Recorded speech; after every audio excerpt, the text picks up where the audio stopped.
이런 와중에 그래도 여권에서 독보적으로 다른 목소리를 내는 분이 딱 한 분 있습니다. 네. 안철수 의원이죠. 특별감찰관과 제2부속실 설치가 김건희 여사 문제에 대한 유효한 해법이 되기는 어려워졌다.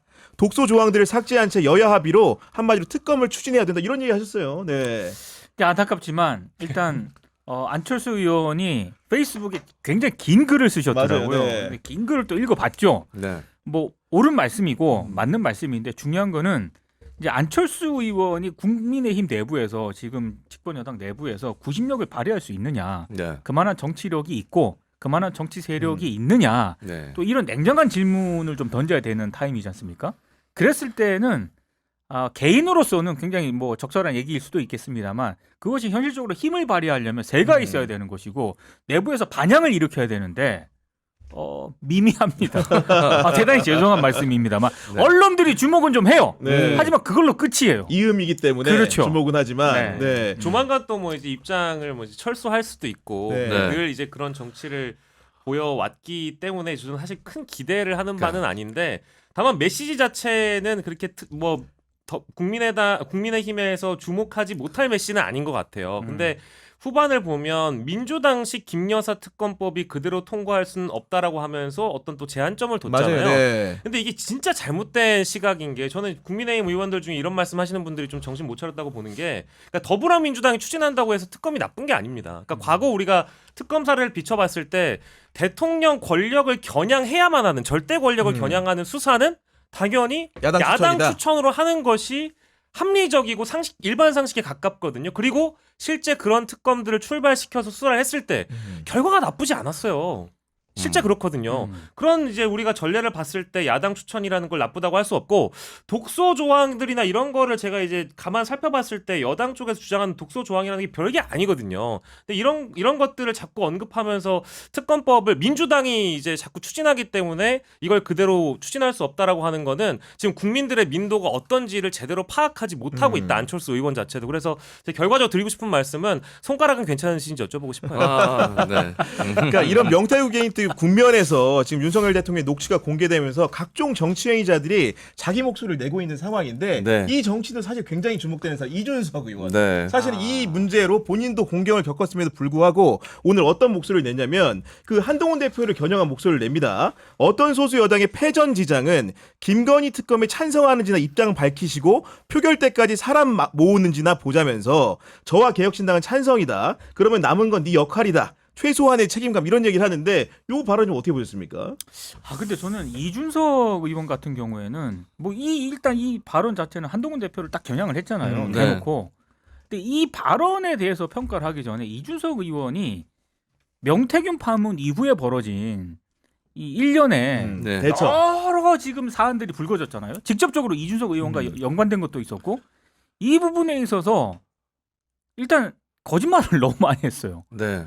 그래서 예전에 이렇게 명태균 이미 뉴스토마토 보도를 통해서 박형관 기자도 한번 나오지 맞아요, 않았습니까? 네. 네. 박형관 기자랑 했던 얘기 그 전에 발언을 본인 스스로 뒤집는 발언도 여러 번 했었고, 근데 그분은 그런 부분들에 대해서 이준석 의원이 뭐 사과라든가 이런 거 안 했거든요. 그러니까 저는 자꾸 새로운 어떤 얘기를 꺼내기보다는 이준석 의원 같은 경우에는 본인이 명태균 파문에 있어서 개혁신당과 연관된 그런 부분, 그리고 천하람 의원이 지금 정진석 비서실장 뭐 지난주 국회 운영위원회에서 세게 붙었어요. 네. 네. 천하람 의원을 그런 식으로 뭐 대통령 비서실장이 국회 운영이 나와가지고 그런 식의 어떤 고압적 자세를 보이면서 천하람 의원을 공격한 그런 비판한 그런 부분에 대해서는 저는 일절 동의를 안 합니다. 당연히 네. 비판 받아야 되는데 그럼 천하람 의원이 뭐 비판받을 건이 전혀 없느냐? 아니에요. 천하람 의원도 지금까지 네. 아니 명태균 씨와 관련된 그 부분 김영선 전 의원 공천 부분 네. 지난 총선 때 그 부분과 관련해서 천하람 의원도 얘기를 안 했잖아요 지금까지. 그러니까 당연히 정진석 비서실장의 그런 어이없는 비판에 대해서 제대로 반격을 저는 못했다라고 보거든요. 네. 마찬가지로 이준석 의원도 자꾸 이제 한동훈 대표의 숟가락 이렇게 비판하는데 그 숟가락 얹으려고 하는 게 아니라 그러기보다는 본인 얘기부터 해야 되는 거죠. 왜냐하면 국민들이 너무 지금 이 얘기들이 정치인들이 이 얘기하고 저 얘기하고 하니까 막 파편화되잖아요. 피곤하거든요. 정확하게 본인이 해명할 것, 반성할 것 이런 부분에 대해서 명쾌하게 해명을 하고 네. 그 다음에 현안에 대해서 얘기를 하는 게 맞다고 봐요. 이미 어제 모 커뮤니티를 통해서 사진이? 명태균 씨와 아주 친근한 그 자세로 사진을 찍은 게 3인조라고 그러더라고요. 3인조. 맞아요. 예. 그 이제 이른바 이제 명핵관 사진입니다. 이제 네. 명핵관 의혹이라는 사진인데 그게 어디 고속버스 터미널 같은 데서 네. 찍었던 것 같더라고요. 그게 이미 공개가 되면서 명태균 씨와 얼마나 또 이제 가깝게 지냈는지에 대한 어쨌든 의심을 할 수 있는 거잖아요. 네. 저는 뭐 거두절미하고 이준석 의원과 천하람 의원은 이 명태균 게이트와 관련돼서 스피커로서의 어떤 역할은 사실상 중단돼야 된다고 봐요. 왜냐하면 이분들이 연루가 안 됐던 건 아니잖아요. 그렇기 때문에 이분들이 어떤 설명을 하든 제가 듣기엔 변명으로 들려요. 다 자기 변명을 MBC라는 전파를 통해서 CBS라는 전파를 통해서 뭐 모르겠어요. 유튜브 어디 또 나가서 어떤 말씀 하실지 모르겠는데 그 모든 건 다 자기 변명이라고 저는 개인적으로 받아들이고 있습니다. 그래서 그 페이스북에 이준석 의원이 한동훈을 비판했다, 윤석열 대통령을 비판했다. 저는 이것마저도 지금의 시기에 와서는 여론 자신들이 가장 드러내고 싶지 않아 하는 의혹 중에는 여론 조작 의혹이라든지 명태균이나 김영선이라는 인물을 통해서 2024년 총선에서 개혁신당이 어떤 것을 노렸는지가 부각되기 싫다 보니까 그쵸. 자꾸 어떤 인터뷰에서 자신들이 하고 싶은 얘기를 더 크게 키워나가는 것 같아요. 그래서 저는 어떤 의심까지 최근에 했냐면 네. 허은하 대표가 김건희 여사와 1시간 통화했다. 저 네. 관심 없어요. 네. 그런 내용이 보도되는 것이 오히려 우리가 드러내야 된다는 본질들을 더 이상한 방향으로 끌고 간다고 저는 생각을 했거든요. 네. 이제 이런 것들은 저는 사실 듣고 싶지도 않고 보고 싶지도 않고 이제는 어떤 그 역할 스피커로서의 역할은 다 했다. 네. 이분들은 이제 나중에 수사를 실제 받아야 되는 대상이 될지 모르고 그 수사를 통해서 철저하게 협조하고 진상 규명에 도움이 돼야 되는 역할만 남아있다고 저는 개인적으로 봅니다. 네. 싫어하면 닮아간다고 이준석 의원이 안철수 의원 되게 싫어했잖아요. 닮아가. 그 미미함의 길로 가고 있어. 아니 그리고 자기가 저 한 말씀만 드리고 싶은 게 그 명태균이랑 나눈 대화 중에 한동훈 당대표가 포지션이 강화된다. 네네. 네. 아니 강화된다. 네. 그래서 이거는 오히려 한동훈에게 좀 유리한 이슈이기 때문에 네. 안 까는 게 네. 좋겠다라는 대화를 나눈 그렇죠. 정황이 있었잖아요. 네. 그걸 보면서 많은 국민들이 아니 김건희 여사와 대통령실을 굉장히 각 세우고 새로운 보수의 길을 열 것처럼 얘기하면서 뒤에서는 결국 자기에게 유리한 정무적 판단만 하고 있었던 사람이라는 게 너무 만천하에 드러났잖아요. 그러니까 이 말에 힘이 안 실리는 거예요. 그러니까 장원석 이제 의원의 그렇죠. 말에. 그러니까 정치인은 결국 이미지로 정치를 하는 거고 말로 정치를 하는 건데 이준석 의원이나 이제 개혁신당에 있는 정치인들이 주로 보여줬던 어떤 이미지나 상징성이라는 거는 네. 기존의 구태 정치와 다르다. 개혁적 인물들, 맞아요. 네. 개혁적 젊은 보수 정치 이거 아니겠습니까? 네. 근데 지금 이제 MC 장원님이 설명 주신 대로 우리 국민들이 바라는 그들에게 바랬던 정치라는 것은 구태를 벗어난 정치인데 지금 이런 대목들이 다 구태 정치와 동일한 것들이거든요. 그러니까 지금 그러니까요. 말씀하시기에 뉴스토마토 오늘 단독 보도인데 이준석 의원이 박현건 기자를 만나서 10월 3일에 나눴던 그런 대화들이 이제 요 안에 담겨 있어요. 근데 김건희가 어떻게 우리를 배신할 수 있느냐가 명태균의 야마다 이런 표현을 이준석 의원이 했다고 하면서 7불사 회동의 대화의 핵심은 바로 그것이고 나는 김건희가 그렇게 했을 것이라 그러니까 공천 개입을 했을 것이라 믿어라고 하면서도 뭐라고 얘기했습니까? 선의의 조언, 애매하다, 완결성이 없다. 다 이런 표현이었잖아요. 그러니까 이게 굉장한 어떤 젊은 보수 정치인에게 기대를 걸었던 게다가 이번 총선 때 개혁신당이 어떠한 형태로 표를 긁어 모았습니까? 사실상 반 윤석열의 전선에 섰던 천병이었죠. 네. 예. 천병이었어요. 그렇게 해가지고 표를 얻었는데 지금 이제 와가지고 이런 구태 정치를 보여줬다? 굉장히 실망스러운 거죠. 그러니까 장원 씨는 정무적 표현 판단이라고 했는데 저는 그거 너무 점잖은 표현이고 네. 이준석 의원은 이 명태균 파문이 불거진 이후에 뉴스토마토 박형관 기자가 보도한 내용을 통해서 여러 번 확인된 내용이라고 저는 보는데 네. 처음부터 끝까지 정치공학적인 판단만 하고 있는 거야. 본인의 이게 입지와 나의 입지에 유리한가 불리한가. 박형관 기자 만나서도 그 몇 시간 동안 대화 나누면서 그랬다는 거야. 창원 산단을 주목하라고. 그 방향 틀린 거 이제 약간 보도 방향 이게 물기를 다른 쪽으로 돌리는 발언이거든요. 그리고 김건희 그 오프와 카톡 사실 그것도 사실 별로 중요한 문제 아니에요. 그거는. 네. 근데 여론의 관심을 그쪽으로 막 돌렸지 않습니까? 네. 그러니까 끊임없이 자꾸 핵심에서 자꾸 이렇게 네. 벗어나는 본인의 연관된 거를 자꾸 다른 쪽으로 돌리려는 네. 마찬가지로 한동훈 지금 윤석열 대통령 직접 육성 녹취록이 공개된 이후에 계속 또 그쪽에 이제 숟가락을 얹으려고 하는 것 같단 말이죠. 네. 그러니까 본인에게 유리하냐 불리하냐 이것만 끊임없이 머릿속에 있는 것 같아가지고 다들 그 장사리 전투만 하고 있어요. 예. 저는 아까 저 100번 동의합니다. 이제 이준석 의원이 하는 얘기는 그런 관점에서 좀 판단할 필요가 있다. 그러니까 이제 물어보고 싶은 게 저는 뭐 복잡하지 않아요.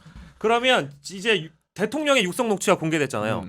이 상황에서도 몇 달 전에 했었던 여론 조작이 아니라 보정이라고 생각하는지 그렇죠. 이거 물어보고 싶고요. 다시 돌아가서 네. 타임머신으로 돌아가서. 예. 여전히 김건희 여사와 명태균이 나왔던 텔레그램에 대해서 애매하게 바라보거나 선의의 조언이라고 생각하는지 다시 답변해라. 이걸 물어보고 네. 싶고요. 그리고 여론 조작과 관련해서는 특별하게 이제 그 과거 매일신문 유튜브 방송에서 2021년 5월 15일이었나요? 아무튼 그 전에 유튜브 방송을 통해서 이준석 당시의 후보가 내일 저녁 7시에 대한민국 커뮤니티 폭발될 거야 라고 얘기하면서 머니투데이에서 났었던 여론조사 보도, 이준석 1위를 하는 보도 있잖아요. 네. 그거는 누구에게 들었는지 어떤 소스로 들었는지 명확하게 밝히면 됩니다. 그렇죠. 네. 그렇게 이제 지금 명태균 게이트라는 게 계속 이제 에스컬레이트가 되는 분위기고 네. 민주당 같은 경우에 진상조사단을 꾸렸더라고요. 현역 의원 15명이 참여 꾸렸는데 지금 어제 이제 답변 중에서 박찬대 원내대표한테 김건희 여사의 육성이 담긴 녹취 파일을 확보했냐고 물었더니 거기서 일단 NCND로 갑니다. 가졌다고 보십니까? 저는 가능성을 좀 높게 보고 있는 편입니다. 높게 본다. 네. 왜냐하면 노종면 민주당 의원이 지난주에 이제 대통령 육성 공개됐을 때 네. 몇몇 인터뷰에서 한 얘기가 있거든요. 일단 용량이 너무 많다. 그거를 분석을 하는데 시간이 걸린다는 거예요. 네. 그러니까 이제 거기서 어떤 뭐 녹취 파일 내용이 있는지는 모르잖아요. 네. 근데 기본적으로 저는 박찬대 원내대표가 그 정도 뉘앙스로 얘기를 했을 정도면은 네. 저는 가능성이 좀 높다고 좀 우리 박영식 보고 평론가님은 어떻게 보십니까? 저는 뭐 이제 이게 그 좋은 전략이라고 보는 분들은 이게 녹취가 공개될 때마다 대통령과 대통령실의 거짓말이 드러나잖아요. 거짓 이게 해명이. 어찌 보면은 이제 그걸 확인해 나가는 단계니까 저는 이제 전국을 어떤 주도하는 주도권을 민주당 쪽에서 가져가는 좋은 전략이라고 볼 수도 있고, 그러니까 이게 불가피한 대목이 아까 우리 민동희 평론가님 말씀 주신 것처럼 있는 것 같아요. 뭐 노정면 의원이나 김용민 의원이 이제 각종 인터뷰에서 말씀하신 것처럼 방대하다 보니까 이게 어쩔 수 없이 이거를 분석하고 뭐 상징적인 대목을 또 잘라가지고 공개를 해야 되고, 이 공개하는 게 굉장히 민감한 내용이니까 그렇죠. 법적인 법률 검토도 해야 되고 시간이 거듭 소요되는 부분들이 분명히 불가피하게 있거든요. 그러니까 이제 전략적인 차원에서 살라미를 하지 말고 뭐 추경호 원내대표 같은 경우에는 통으로 다 공개해라 뭐 이런 식의 입장도 있던데 네. 아니 제가 그거 되묻고 싶은 게 분명히 국정감사장에서 네. 이거 뭐 편집 들어간 거 아니냐라는 의혹을 제기하니까 노정면 의원이 아니 여당 의원들과 여당 위원들이 같이 들어보자. 동의만 하신다면 다 듣자 했는데 용감해야죠, 용감해. 아무도 대답 못 찾잖아요. 그렇죠. 근데 이제 와가지고 뭔가 이게 무슨 뭐 드라마도 아니고 대하 드라마도 아닌 것을 이렇게 한 번에 공개하지 않고 그게 살라미로 공개하냐라고 이제 굳이 비판할 이유는 없고 그냥 차분하게 기다려 보시면 진실 규명이 되는데 큰 역할을 할 것이다. 말씀해 주신 대로 지금 보면은 새로운 녹취가 등장할 때마다 대통령실이 이전에 했던 해명들을 뭔가 탄핵하는 느낌으로 가고 있는 건데 네. 어제 오후에도 취임 후라는 제목의 녹취 파일을 민주당이 공개를 했습니다. 네. 어떤 내용이냐면은 그 기본적으로 대통령실의 기조라는 것은 윤석열 대통령이 취임식 이후에 그러니까 그 연락한 적이 없다고 했는데 명태균 씨는 지인과의 대화에서 취임 후에도 연락을 주고받았다는 취지로 말하지 않습니까? 네. 그러니까 이제 지인한테 본인이 자랑하는 식으로 얘기를 하잖아요. 네. 대통령이 지인이 뭐 녹취 많이 들으셨겠지만 대통령 뭐 당선되고 이러면 핸드폰 번호 바꾸지 않냐? 아예 안 바꾼다고. 또 자기가 저는 전화를 다 그거 받는다고. 안 하는 사람은 안 받죠? 막 이렇게 그렇게 얘기를 하잖아요. 자랑하듯이. 그 얘기는 아직 명태균 씨의 일방적인 얘기긴 합니다만 기본적으로 취임 이후에도 충분히 대화를 나눴을 가능성이 있는 것이고요. 이런 부분들에 대해서는 특검이 됐든 뭐가 됐든 조사를 해볼 필요가 있는 네. 것이고, 사실 이 정도 되면은 핸드폰 들어가야죠. 압수 포렌식하고 이렇게 들어가야죠. 예, 그러면 이제 명명백백하게 다 드러나는 거 아닙니까? 네. 그리고 대통령실 정진석 대통령 비서실장이 뭐라고 그랬습니까? 국회 운영이 나와가지고 아주 막 확신에 찬 어조로 네. 마지막이었다. 취임식 5월 9일 통화가 5월 9일 네. 통화가 마지막이었고 그 축하 인사 받느라고 그 뭐 좋게 얘기해 준 거라고 그렇게 얘기했는데, 만약에 명태균 씨 이 녹취 내용이 사실이라면 또 거짓말한 거거든요. 그래서 경향TV에서도 살짝 언급을 해드린 것 같은데, 닉슨 대통령이 워터게이트 때 도청 때문에 하야한 게 아니에요. 사임을 한 게 아닙니다. 거짓말을 했죠. 거짓말했어요. 그것 때문에 탄핵이 너무나도 명백하게 이제 될 것 같으니까 그 전에 본인이 사임을 한 거잖아요. 그러니까 도청 때문에 이제 대통령직 내려놨다고 생각하시는 분들이 많은데 그게 아닙니다. 도청 파문이 불거진 이후에 계속 거짓말을 했어요. 그것 때문에 대통령에서 내려온 거거든요. 결국 이제 하야하는 수순으로 이제 갈 수밖에 없는 상황이었고 닉슨 게이트의 경우, 닉슨 그 워터게이트의 경우에는 네. 근데 저는 이제 그 왜 오대수 정권이라고 하잖아요. 네. 오늘만 대충 수습하면 된다. 네. 근데 이 녹취록과 관련돼서도 새로운 내용이 나올 때마다 계속 이 그 거짓말로 해명을 하다 보니까 분명 이 지금 아까 우리 앵커님이 말씀해주신 통화 녹취록이 6월 중순? 중순쯤에 이라고 하잖아요. 추정되고 있는 거죠. 네. 그러면 네. 또 그렇게 해명하겠죠. 6월 중순 이후에는 연락한 적 없다.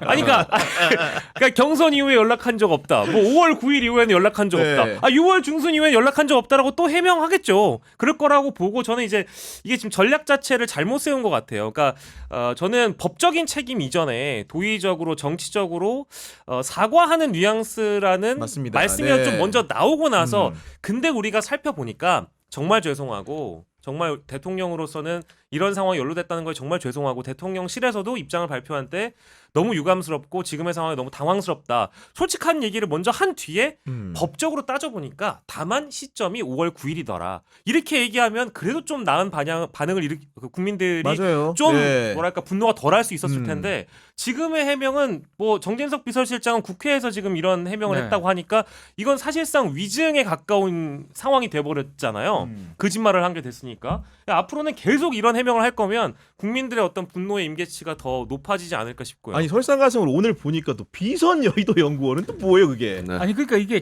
지난주에 경향TV에서도 잠깐 네. 얘기를 했었는데 도대체 명태균은 중진 5선 의원인 김영선 전 의원한테 막 윽박을 네. 지르잖아요. 지르잖아. 예. 윽박을 지르는데 그 윽박을 지르는 게 이것 때문인가라고 이제 연결이 될 수 있는 거죠. 그러니까 이를테면 명태균 씨의 큰 그림은 공표되지 않은 여론조사를 계속 용산에 제공을 했잖아요. 윤석열 캠프에게도. 그런 보도가 나오지 않았습니까? 그러니까 요거를 취임 이후에도 용산으로부터 비공식적으로 이른바 비선 라인으로 이렇게 비슷하게 국힘에는 여의도 연구원이 있지 않습니까? 근데 그거는 공식이고. 공식적인 조직이잖아요. 네. 네. 그러니까 용산의 어떤 비공식 조직으로 뭔가 여론조사 같은 거를 해주고 그 용역을 받아가지고 그럼 수주를 하잖아요. 그럼 끊임없이 이제 뭐 계속 올 거고 그런 식으로 아마 그림을 그렸던 것 같습니다. 명태균 씨는. 그런데 비선 여의도 연구원에 따르면 이 보도에 따르면은 김영선 전 의원 생각은 좀 달랐던 것 같아요. 서울에 공식적으로 차리고 언론사랑 하자 그렇죠. 이런 거 아니에요. 예. 미래한국 연구소 서울 지부가 있잖아요. 거기를 그냥 다른 언론사 여론조사 이것도 수주하고 이래가지고 아예 공식적으로 뭐 한번 크게 가자 아마 이런 식으로 했던 것 같은데 그렇게 가면은 명태균 씨의 그림에 차질이 빚어지는 거죠. 아니 그러면 용산으로부터 이게 받아야 되는데 수주를 그렇죠. 예. 이러면 못 받지 않냐 이래가지고 근데 김영선 전 의원은 계속 그걸 추진했던 것 같고 명태균 씨는 그걸 알고 화를 냈던 것 같고 그리고 거기에다가 그 즈음에 제가 지난주 금요일에 말씀을 드렸던 그 즈음에 그즘에 예. 경남 지역 일간지에 국회 부의장 출마한다는 기사가 네, 실려요. 네. 네. 그러니까 용산이 싫어하는 짓만 골라서 하니까 이제 명태균 씨가 폭발했던 게 아닌가. 네. 저는 그렇게 추정을 하고 있는 거죠. 이게 사실은 저는 좀 걱정이 되는 것은 뭐 이제 한겨레 20일 보도나 이제 이따 저희가 뒤에 얘기 나눌 수 네. 있을지 모르겠지만 뭐 또 다른 의혹도 여러 가지 불거지고 있잖아요. 특히 이제 입법에 개입했다. 네, 맞아요. 네. 이게 지금 뭐 여론 조작, 공천 개입, 선거 개입, 게다가 국정농단, 게다가 입법농단까지 이게 헌정농단까지 돼버리는 그런 발의까지 했다는 거죠, 상황이 그게. 예. 돼버린 겁니다. 그래서 이거 저는 좀 걱정되는 게 아까 저희가 이제 언급했던 이 여의도 연구원, 비선 여의도 연구원 관련 의혹은 만약에 이제 명태균 씨가 실제로 미공표 여론조사를 대통령 취임 이후에도 뭔가 이렇게 돌려서 용산 쪽에 뭐 자료를 배포했다거나 이런 방식으로 움직였다고 한다면 그게 사실이라고 한다면 대통령이 전광판을 보지 않았을 수도 있겠다. 그러니까 즉 공표 여론조사를 통해서 나오는 대통령의 지지도는 가짜 지지도인 겁니다. 우리 명 박사가 우리 명 선생님이 주시는 이 미공표 여론조사를 보면 막 기운이 불끈불끈 나는 거예요. 아무리 생각해봐도 내 진짜 지지도는 네. 우리 명 박사가 주는 지지도이기 때문에 그동안 눈과 귀를 가리는 역할을 혹시나 네. 명태균 씨가 했다고 한다면 이거는 정말 눈 뜨고선 묵인할 수 없는 국정농단인 것이죠.